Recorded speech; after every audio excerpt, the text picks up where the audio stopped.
बच्चों को school bus में बैठाकर वापस आ सालू खिन्न मन से टेरेस पर जाकर बैठ गई। सुहावना मौसम, हल्के बादल और पक्षियों का मधुर गान कुछ भी उसके मन को वह सुकून नहीं दे पा रहे थे जो वो अपने पिछले शहर के घर में छोड़ आई थी। सालू की इधर उधर दौड़ती सरसराती नजरें थोड़ी दूर एक पेड़ की ओट में खड़ी बुढ़िया पर ठहर गई। ओह, फिर वही बुढ़िया क्यों इस तरह से उसके घर की ओर ताकती है? सालू की उदासी बेचैनी में तब्दील हो गई। मन में शंकाएं पनपने लगी। इससे पहले भी सालू उस बुढ़िया को कई बार नोटिस कर चुकी थी। 2 महीने हो गए थे सालू को पूना से गुड़गांव शिफ्ट हुए, मगर अभी तक एडजस्ट नहीं हो पाई थी। पति सुधीर का बड़े ही शॉर्ट नोटिस पर तबादला हुआ था। वो तो आते ही अपने काम और ऑफिशियल टूर में व्यस्त हो गए। छोटी सैली का तो पहली क्लास में आराम से एडमिशन हो गया, मगर सोनू को बड़ी मुश्किल से 5वीं क्लास के मिड सेशन में एडमिशन मिला। वो दोनों धीरे धीरे रूटीन में आ रहे थे, लेकिन शालू उसकी स्थिति तो जड़ से उखाड़कर दूसरी जमीन पर रोपे गए पेड़ जैसी हो गई थी, जो अभी भी नई जमीन नहीं पकड़ पा रहा था। सब कुछ कितना सुव्यवस्थित चल रहा था पूना में। उसकी अच्छी जॉब थी, घर संभालने के लिए अच्छी मेड थी, जिसके भरोसे वह घर और रसोई छोड़कर सुकून से ऑफिस चली जाती थी। घर के पास ही बच्चों के लिए एक अच्छा सा डे केयर स्कूल भी था। स्कूल के बाद दोनों बच्चे शाम को उसके ऑफिस से लौटने तक वहीं रहते थे। लाइफ बिल्कुल सेट थी, मगर सुधीर के एक तबादले की वजह से सब कुछ गड़बड़ हो गया। यहाँ ना आसपास कोई अच्छा डे केयर है और ना ही कोई भरोसे लायक मेड ही मिल रही है। उसका कैरियर तो चौपट ही समझो। और इतनी टेंशन के बीच ये विचित्र बुढ़िया कहीं छुपकर घर की टोह तो नहीं ले रही? वैसे भी इस इलाके में चोरी और फिरौती के लिए बच्चों का अपहरण कोई नई बात नहीं है। सोचते सोचते सालू परेशान हो उठी। 2 दिन बाद सुधीर टूर से वापस आए तो सालू ने उस बुढ़िया के बारे में बताया। सुधीर को भी कुछ चिंता हुई। ठीक है, अगली बार कुछ ऐसा हो तो वॉचमैन को बोलना, वो उसका ध्यान रखेगा, वरना फिर देखते हैं, पुलिस कंप्लेंट कर सकते हैं। कुछ दिन ऐसे ही गुजर गए। सालू का घर को दोबारा ढर्रे पर लाकर नौकरी करने का संघर्ष जारी था, पर इससे बाहर आने की कोई सूरत नजर नहीं आ रही थी। एक दिन सुबह सालू ने टेरेस से देखा, वॉचमैन उस बुढ़िया के साथ उसके मेन गेट पर आया हुआ था। सुधीर उससे कुछ बात कर रहे थे। पास से देखने पर उस बुढ़िया की सूरत जानी पहचानी सी लग रही थी। सालू को लगा उसने ये चेहरा कहीं और भी देखा है, मगर कुछ याद नहीं आ रहा था। बात करके सुधीर घर के अंदर आ गए और वह बुढ़िया मेन गेट पर ही खड़ी रही। अरे, ये तो वही बुढ़िया है जिसके बारे में मैंने आपको बताया था। ये यहाँ क्यों आई है? सालू ने चिंतित स्वर में सुधीर से पूछा। बताऊंगा तो आश्चर्यचकित रह जाओगी। जैसा तुम उसके बारे में सोच रही थी वैसा कुछ भी नहीं है। जानती हो वो कौन है? सालू का विस्मित चेहरा आगे की बात सुनने को बेकरार था। वो इस घर की पुरानी मालकिन है। क्या? मगर ये घर तो हमने मिस्टर शांतनु से खरीदा है। ये लाचार बेबस बुढ़िया उसी शांतनु की अभागी माँ है, जिसने पहले धोखे से सब कुछ अपने नाम करा लिया और फिर ये घर हमें बेचकर विदेश चला गया, अपनी बूढ़ी माँ गायत्री देवी को एक वृद्धाश्रम में छोड़कर। छी, कितना कमीना इंसान है। देखने में तो बड़ा शरीफ लग रहा था। सुधीर का चेहरा विस्त्रीणा से भर उठा। वहीं सालू याददाश्त पर कुछ जोर डाल रही थी। हाँ, याद आया। स्टोर रूम की सफाई करते हुए इस घर की पुरानी नेम प्लेट दिखी थी। उस पर गायत्री निवास लिखा था। वहीं एक राजसी ठाठ बाट वाली महिला की एक पुरानी फोटो भी थी। उसका चेहरा ही इस बुढ़िया से मिलता था। तभी मुझे लगा इसे कहीं देखा है, मगर अब ये यहाँ क्यों आई हैं? क्या घर वापस लेने? पर हमने तो इसे पूरी कीमत देकर खरीदा है। सालू चिंतित हो उठी। नहीं नहीं, आज इनके पति की पहली बरसी है। ये उस कमरे में दिया जलाकर प्रार्थना करना चाहती हैं जहां उन्होंने अंतिम सांस ली थी। इससे क्या होगा? मुझे तो इन बातों में कोई विश्वास नहीं। तुम्हें ना सही, उन्हें तो है। अगर हमारी हाँ से उन्हें थोड़ी सी खुशी मिल जाती है तो हमारा क्या घट जाएगा। ठीक है, आप उन्हें बुला लीजिए। अनमने मन से ही सही, मगर सालू ने हाँ कर दी। गायत्री देवी अंदर आई। छीड़ काया, तन पर पुरानी सूती धोती, बड़ी बड़ी आंखों के कोने में कुछ जमे, कुछ पिघले से आंसू। अंदर आकर उन्होंने सुधीर और सालू को ढेरों आशीर्वाद दिए। नजरें भर भर कर उस पराये घर को देख रही थी जो कभी उसका अपना था।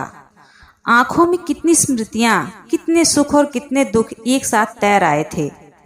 वो ऊपर वाले कमरे में गईं। कुछ देर आंखें बंद कर बैठी रहीं। बंद आंखें लगातार रिस रही थी। फिर उन्होंने दिया जलाया, प्रार्थना की और फिर वापस से दोनों को आशीर्वाद देते हुए कहने लगी, मैं इस घर में दुल्हन बनकर आई थी। सोचा था अर्थी पर ही जाऊंगी, मगर स्वर भर्रा आया था। यही कमरा था मेरा। कितने साल हंसी खुशी बीत गए यहाँ अपनों के साथ, मगर शांतनु के पिता के जाते ही आंखें पुनः भर आईं। सालू और सुधीर निशब्द बैठे रहे। थोड़ी देर घर से जुड़ी बातें कर गायत्री देवी भारी कदमों से उठी और चलने लगी। पैर जैसे इस घर की चौखट को छोड़ने को तैयार ही न थे, पर जाना तो था ही। उनकी इस हालत को वो दोनों महसूस कर रहे थे। आप जरा बैठिए, मैं अभी आती हूँ। सालू गायत्री देवी को रोककर कमरे से बाहर चली गई और इशारे से सुधीर को भी बाहर बुलाकर कहने लगी, सुनिए, मुझे बड़ा अच्छा आइडिया आया है जिससे हमारी लाइफ भी सुधर जाएगी और इनके टूटे दिल को भी आराम मिल जाएगा। क्यों ना हम इन्हें यहीं रख लें? अकेली हैं, बेसहारा हैं और इस घर में उनकी जान बसी है। यहाँ से कहीं जाएंगी भी नहीं और हम यहाँ वृद्धाश्रम से अच्छा ही खाने पहनने को देंगे उन्हें। तुम्हारा मतलब है नौकर की तरह? नहीं नहीं, नौकर की तरह नहीं। हम उन्हें कोई तनख्वाह नहीं देंगे।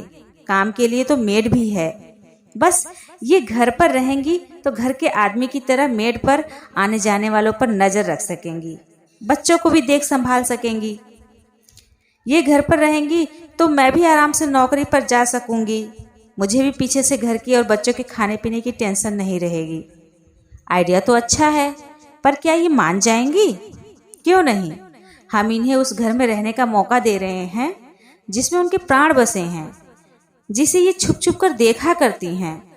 और अगर कहीं मालकिन बनकर घर पर अपना हक जमाने लगी तो क्या निकाल बाहर करेंगे? घर तो हमारे नाम पर ही है। ये बुढ़िया क्या कर सकती है? ठीक है, तुम बात करके देखो, सुधीर ने सहमति जताई। सालू ने संभल कर बोलना शुरू किया, देखिए, अगर आप चाहें तो यहाँ रह सकती हैं। बुढ़िया की आंखें इस अप्रत्याशित प्रस्ताव से चमक उठी। क्या वाकई इस घर में रह सकती हैं? लेकिन फिर बुझ गई। आज के जमाने में जहां सगे बेटे ने ही उन्हें घर से ये कहते हुए बेदखल कर दिया कि अकेले बड़े घर में रहने से अच्छा उनके लिए वृद्धाश्रम में रहना होगा, वहां ये पराये लोग उसे बिना किसी स्वार्थ के क्यों रखेंगे? नहीं नहीं, आपको नाहक ही परेशानी होगी। परेशानी कैसी? इतना बड़ा घर है और आपके रहने से हमें भी आराम हो जाएगा। हालांकि दुनियादारी के कटु अनुभवों से गुजर चुकी गायत्री देवी सालू की आंखों में छिपी मनसा समझ गई, मगर उस घर में रहने के मोह में वो मना ना कर सकी। गायत्री देवी उनके साथ रहने आ गईं और आते ही उनके सधे हुए अनुभवी हाथों ने घर की जिम्मेदारी बखूबी संभाल ली। सभी उन्हें अम्मा कहकर ही बुलाते। हर काम उनकी निगरानी में सुचारू रूप से चलने लगा। घर की जिम्मेदारी से बेफिक्र होकर सालू ने भी नौकरी ज्वाइन कर ली। साल भर कैसे बीत गया पता ही नहीं चला। अम्मा सुबह दोनों बच्चों को उठाती, तैयार करती, मान मनुहार कर खिलाती और स्कूल बस तक छोड़ती। फिर किसी कुशल प्रबंधक की तरह अपनी देखरेख में बाई से सारा काम कराती। रसोई का वो स्वयं खास ध्यान रखती। खासकर बच्चों के स्कूल आने के वक्त वो नित नए स्वादिष्ट और पौष्टिक व्यंजन तैयार कर देती। सालू भी हैरान थी कि बच्चे जो चिप्स और पिज्जा के अलावा कुछ भी मन से ना खाते थे, वे उनके बनाए व्यंजन खुशी खुशी खाने लगे थे। बच्चे अम्मा से बेहद घुल मिल गए थे। उनकी कहानियों के लालच में कभी देर तक टीवी से चिपके रहने वाले बच्चे उनकी हर बात मानने लगे। समय से खाना पीना और होमवर्क निपटाकर बिस्तर में पहुंच जाते। अम्मा अपनी कहानियों से बच्चों में एक और जहां अच्छे संस्कार डाल रही थीं, वहीं हर वक्त टीवी देखने की बुरी आदत से भी दूर ले जा रही थीं। शालू और सुधीर बच्चों में आए सुखद परिवर्तन को देखकर अभिभूत थे, क्योंकि उन दोनों के पास तो कभी बच्चों के पास बैठकर बात करने का भी समय नहीं होता था। पहली बार सालू ने महसूस किया कि घर में किसी बड़े बुजुर्ग की उपस्थिति, नानी दादी का प्यार बच्चों पर कितना सकारात्मक प्रभाव डालता है। उनके बच्चे तो शुरू से ही इस सुख से वंचित रहे, क्योंकि उनके जन्म से पहले ही उनकी नानी और दादी दोनों गुजर चुकी थीं। आज सालू का जन्मदिन था।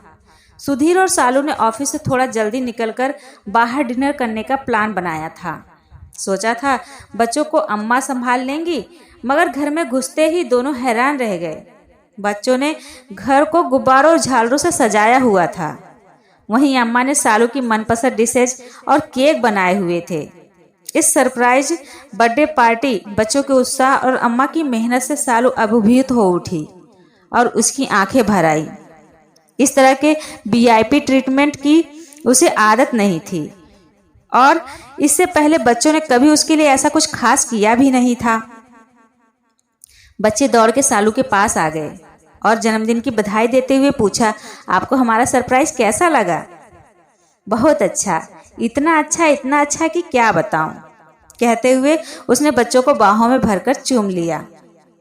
हमें पता था आपको अच्छा लगेगा। अम्मा ने बताया कि बच्चों द्वारा किया गया छोटा सा भी प्रयास मम्मी पापा को बड़ी खुशी देता है, इसलिए हमने आपको खुशी देने के लिए ये सब किया। सालू की आंखों में अम्मा के लिए कृतज्ञता छा गई।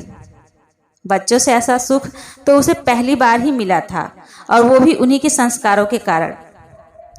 केक कटने के बाद गायत्री देवी ने अपने पल्लू में बंधी लाल रुमाल लिपटी एक चीज निकाली और सालू की ओर बढ़ा दी। ये क्या है अम्मा? तुम्हारे जन्मदिन का उपहार। सालू ने खोलकर देखा तो रुमाल में सोने की चेन थी। वो चौंक पड़ी। ये तो सोने की मालूम होती है। हाँ बेटी, सोने की ही है।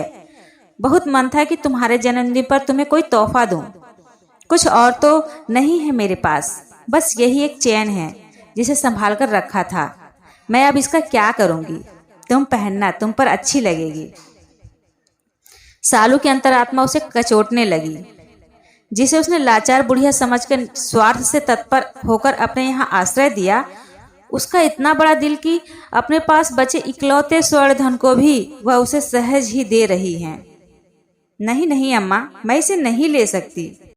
ले ले बेटी, एक माँ का आशीर्वाद समझ कर रख ले।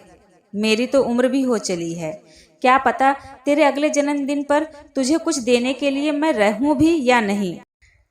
नहीं अम्मा, ऐसा मत कहिए। ईश्वर आपका साया हमारे सिर पर सदा बनाए रखे, कहकर सालू उनसे ऐसे लिपट गई जैसे बरसों बाद कोई बिछड़ी बेटी अपनी माँ से मिल रही हो। वो जन्मदिन सालू कभी नहीं भूली, क्योंकि उसे उस दिन एक बेशकीमती उपहार मिला था, जिसकी कीमत कुछ लोग बिल्कुल नहीं समझते, और वो है निस्वार्थ मानवीय भावनाओं से भरा माँ का प्यार। वो जन्मदिन गायत्री देवी भी नहीं भूली, क्योंकि उस दिन उनकी उस घर में पुनर्प्रतिष्ठा हुई थी, घर की बड़ी आदरणीय एक माँ के रूप में, जिसकी गवाही उस घर के बाहर लगाई गई वो पुरानी नेम प्लेट भी दे रही थी, जिस पर लिखा था गायत्री निवास। आशा ये छोटी सी शिक्षाप्रद और प्रेरणादायक कहानी आपको पसंद आई होगी। अगर पसंद आए तो प्लीज़ लाइक करें, तो और इसी तरह की कहानियाँ सुनने के लिए हमारे चैनल को भी सब्सक्राइब कर लें।